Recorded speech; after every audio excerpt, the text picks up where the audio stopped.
It's Tim Constantine from the Washington Times and the Capitol Hill Show. My guest today is Dr. Sascha Seehan, Associate Dean of the College of Public Affairs at the University of Baltimore, also a professor there of public and international affairs. You focus on terrorism, counterterrorism, and conflict management. Thanks for joining us. It's a pleasure to be with you, Tim. Thanks for having me. You know, I just got back from the region, and I'm always fascinated when you're in any part of the Middle East region, but I was in Baghdad, and a lot of the conversation had to do with their neighbors, Iran, and particularly because the United States and Iran are now tiptoeing, considering having discussions, indirect discussions at first, of course, but they're deciding what to do and whether or not to engage and what this means long term. How do you see Iran currently? What's their position? What's the current state of the nation? Well, it's such an important question to ask, Tim. You know, from my perspective, the Iranian regime has never been weaker. The country is beset with soaring inflation. Unemployment is rampant. The rial, the currency, is in free fall. And there is deep discontent on the Iranian street. You know, the regime in Iran is near universally criticized, whether by Amnesty International or Human Rights Monitor, for anything from its support of terrorism to its egregious human rights abuses to its weaponization of the death penalty. And so I think there are deep concerns that the regime should have by the degree of scrutiny that they are receiving by the international community. We saw for years their neighbors, Syria, offer their citizens a horrible life. They had many of the problems you just described, and yet Bashar Assad stayed and stayed and stayed until finally he didn't. And I guess that's the question here is there a vulnerability? Just because there is high inflation, just because there's high unemployment, just because there are human rights abuses, doesn't necessarily mean a regime is on its way out. Are there vulnerabilities for the existing regime that put them maybe at a higher risk than some people realize? Well, the cracks are wide and they're deep. I found myself explaining this on Capitol Hill just a few weeks ago. You know, the funny thing about dictatorships is that they always seem permanent until they're not. And just as the Syrian regime fell in just 11 days, so too will the Iranian regime fall. The question is not whether it will fall, the question is really when. The next question then is what happens? When America pushed Saddam Hussein out in Iraq, the American mindset was, we'll just implement democracy here. And yet, if you have not had democracy, it doesn't just snap into place. It was a 20-year place from even in 2005, Iraq passed their constitution, but they still had corruption. They still had all kinds of economic problems. They had security issues. It's only now that they are really making big progress 20 years after that constitution. So the question sometimes is, all right, if you create a vacuum, who's there to fill it? And I guess that's the question. If something does happen to the regime in Iran, are there certain groups that are ready? The Shah's son, Reza, pops up every now and again. There are other groups. So who's available and who's realistic? Well, you're putting your finger on a number of really important issues. If you step back from this particular question and you look at some of the indices that we're familiar with, and you look at something like economic freedom. I noticed last night that the Iranian regime in the latest Index of Economic Freedom, a ranking compiled by the Heritage Foundation, ranks in the bottom quartile among nations in the world. If you look at Transparency International's Index of Corruption, they feature an extraordinary level of corruption. If you look at Freedom House and you look at the degree of civil and political liberties, they feature year after year as highly repressed. The only badge of distinction, the only #1 ranking that they hold year to year is the State Department's listing of them as the leading state sponsor of terrorism. And so the question becomes, as you said, what do you do with such a state? Is there an alternative? And to answer that question, I think I would take a step back, and I may date myself a little bit here, Tim, but I began studying the Iranian regime almost a quarter century ago, 25 years ago. As a student in the 1990s, I began studying the problem of terrorism. This was a time when terrorism was considered little more than a second or even third tier issue. Nation-state conflict was the big issue of the day. A rising China, a resurgent Russia. And the big debate at the time was whether we had, as Francis Fukuyama had put it, reached the end of history, or whether, as Samuel Huntington had put it, there would be in the future this clash of civilizations. The problem of terrorism was understudied in the field of political science. But all of that changed on 9/11, when terrorism was thrust to the fore. And again, my twin interest in both terrorism and Iran became suddenly very, very important. I began to undertake some of the first evidence-based counterterrorism assessments in the United States during the so-called War on Terror. I created the largest terrorism incident database for the period from 1992 through 2004, and began to mine this quantitative data to look at the efficacy of US counterterrorism policy in this global war on terror. And what I found again and again was that boots on the ground, American military force, preemptive action actually worsened the problem of terrorism. It frequently increased the level and lethality and dispersion of transnational terrorist attacks. This became the foundation for my first book, When Terrorism and Counterterrorism Clash, The War on Terror and the Transformation of Terrorist Activity. And when I began to describe these findings to US officials, I was confronted with an important question, and that was, if boots on the ground, if preemptive action is insufficient to address the problem of terrorism, what are we to do with, for example, the leading state sponsor of terrorism in the modern world, the Iranian regime? And it was there that I began to examine a very well-constituted, well-organized Iranian opposition broadly construed. Following the 1979 revolution in Iran, this opposition, that is, people who joined the dissident community, frustrated by what they had seen in Iran, fanned out across the world and began to kind of create different opposition movements. And I began to study those various opposition movements to try to determine for myself whether or not they offered a credible alternative.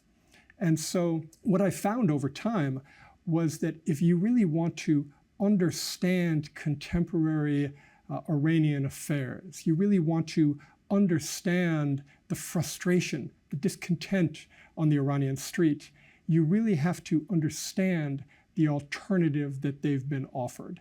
That is, a ruling theocracy on the one hand that represses their freedoms and squanders their future, and then on the other hand, a dissident community that offers them hope, hope for the protection of human rights, hope for the protection of democracy, and hope for a brighter future, both in the region and around the world. Now, when we talk about that community that has spread around the world, whether they're in Europe or in the United States or elsewhere, there are different groups. One is Reza, who is the son of the Shah, the infamous Shah of Iran.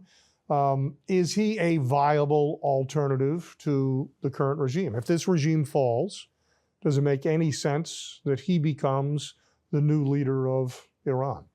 I don't believe he is a credible alternative to the ruling theocracy. It's important here to take a step back as well and to acknowledge that the Pahlavi dynasty was marked by historic repression and terrible excesses. Remember that the 1979 revolution in Iran occurred because of those excesses and because of the Pahlavi dynasty's brutality. It was a clear rejection of monarchy. And so today, when you look at the protests on the Iranian street, what you see protesters chanting no to the Ayatollahs, but also no to monarchy. And so, no, I don't believe he's a credible alternative. Now, to be clear, what he is good at is he's good at social media. And if the elections in Iran were decided in Southern California, like a municipal election in Los Angeles, he might find support. But this is laughable, right? Candidates in Iran are selected by the Guardian Council and then ultimately decided by the supreme leader, not in Southern California. Are there essential elements when you look at these different groups around, and if there were to be regime change, are there criteria that we could list out that would logically make sense and tell us what groups are credible and viable and what groups are not? I think this is such an important question, Tim. You know, one way of unpacking the Iranian opposition broadly construed is to see some groups as being part of what I sometimes call the lawful opposition, and some groups as being part of what I would call the unlawful opposition. The lawful opposition reflects not regime change, but regime modification. This is change that the regime believes it can incorporate, or at least,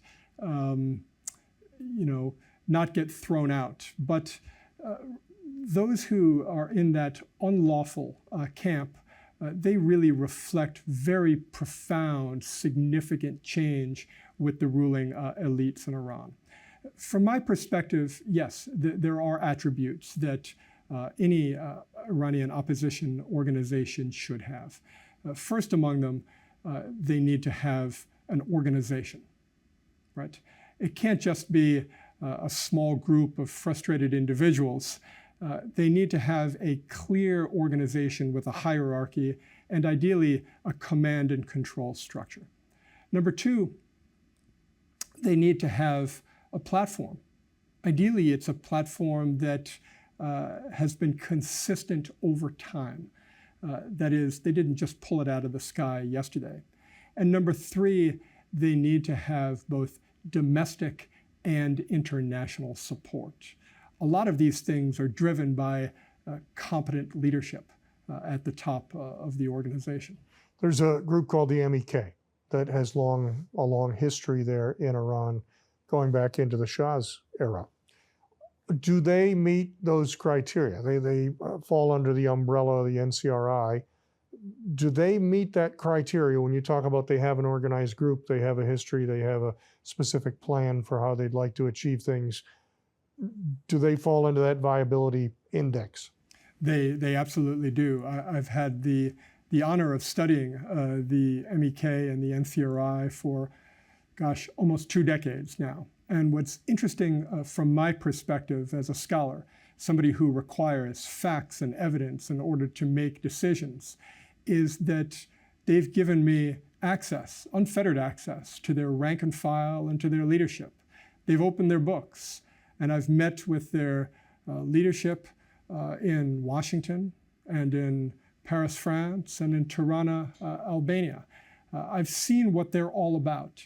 And this is unique among Iranian opposition organizations, because too often, Tim, what we find is that when we do discover an Iranian opposition organization, we can't figure out what their address is, or whether they hold actual conferences, or what it is that they're all about, because even their platforms change over time.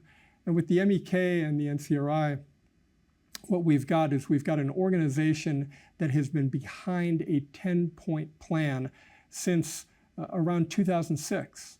And they've been unwavering in their commitment to democracy and human rights and gender equality and building an Iran that is at peace with her neighbors and at peace with Western powers. You mentioned gender equality. The MEK is led, NCRI is led by a woman, and much of the leadership throughout the entire organization is female, which is fascinating for Iran.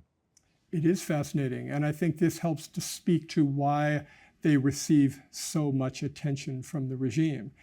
The Iranian regime is fiercely misogynistic. When you look at a study that was undertaken by one of my colleagues, the late political scientist, Professor Raymond Tanter at the Iran Policy Committee, he and his students found that the Iranian regime pays 350% more attention to the MEK and the NCRI than all other opposition organizations combined.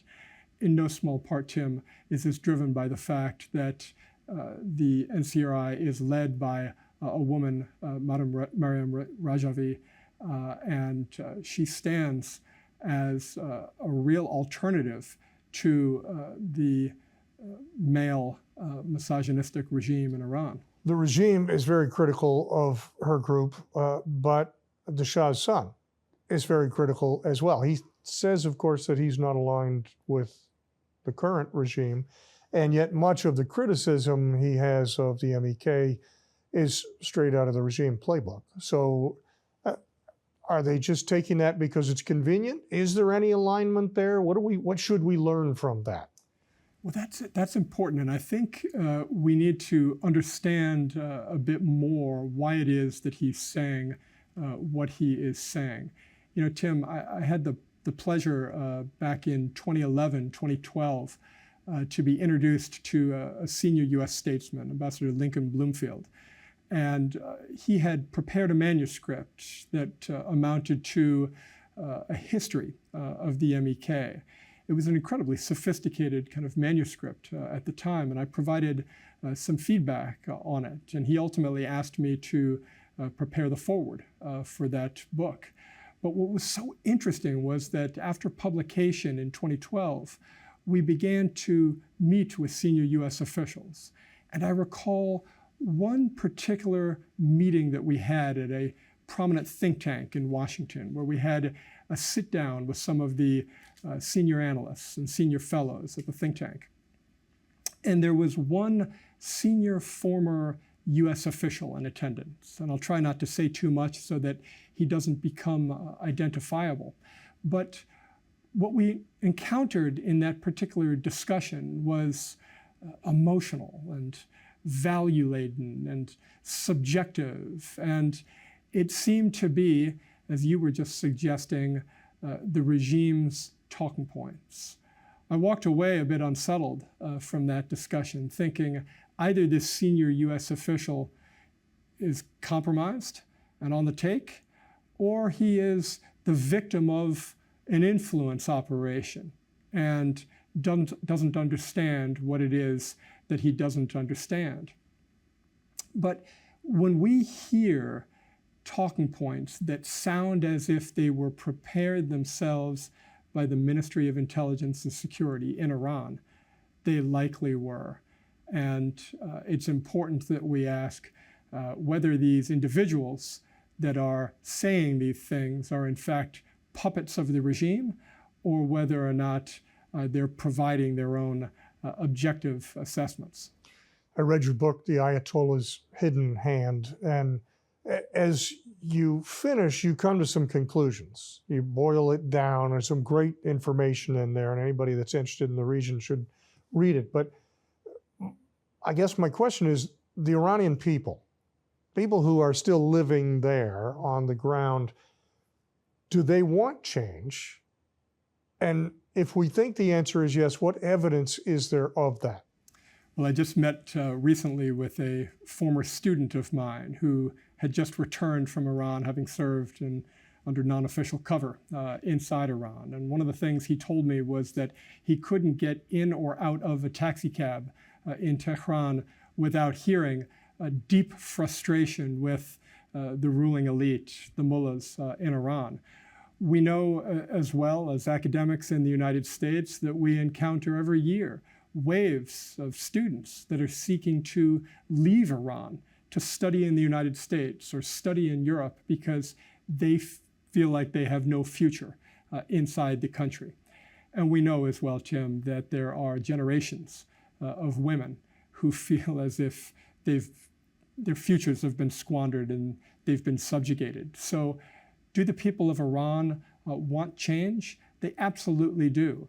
And I think you need only see that in the dozens and dozens and dozens of protests that occur on an annual basis, and the, depending on how you count them, 4 to 6 countrywide uprisings that have lasted anywhere from months to years that have unfolded across the Iranian landscape since 2018. You mentioned the demonstrations, and those are sometimes met with brutal force, with deadly force. And there's a long history with this regime of the use of deadly force, which some perceive as a sign of strength. You do not. Explain. It's a sign of weakness. It's a sign that the Iranian regime is on its heels. They lash out when they feel like they have no other options. But they also lash out when they feel that the world is engaging them and they can use the dissident community or the protesters on the Iranian street as bargaining chips.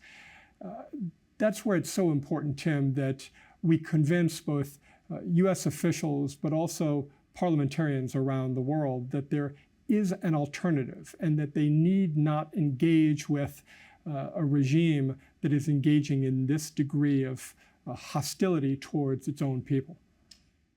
Some people have been waiting decades for change, for a regime change. And whenever I meet with people from the region, they are hopeful that that change is coming, that it's close, that it's just around the corner. You've studied this closer than most. You know the situation more than most. How likely is change in the near future? Well, Tim, I'm an optimistic person by nature. And so what I would say is what I often say to my students, which is, I believe, as Dr. King said, that the arc of the moral universe bends towards justice. I do believe that the voices on the Iranian street will ultimately bring regime change and freedom will come to Iran. But in the near term, there are hurdles to overcome. The regime will not reform by itself. It will not reform from within. And if the United States continues to traffic in appeasement, then there won't be the sufficient degree of pressure that the regime needs put on it, nor will protesters on the Iranian street feel safe to take to the streets to make their voices heard. Dr. Seehan, thanks very much. It's been a pleasure, Tim. Thank you.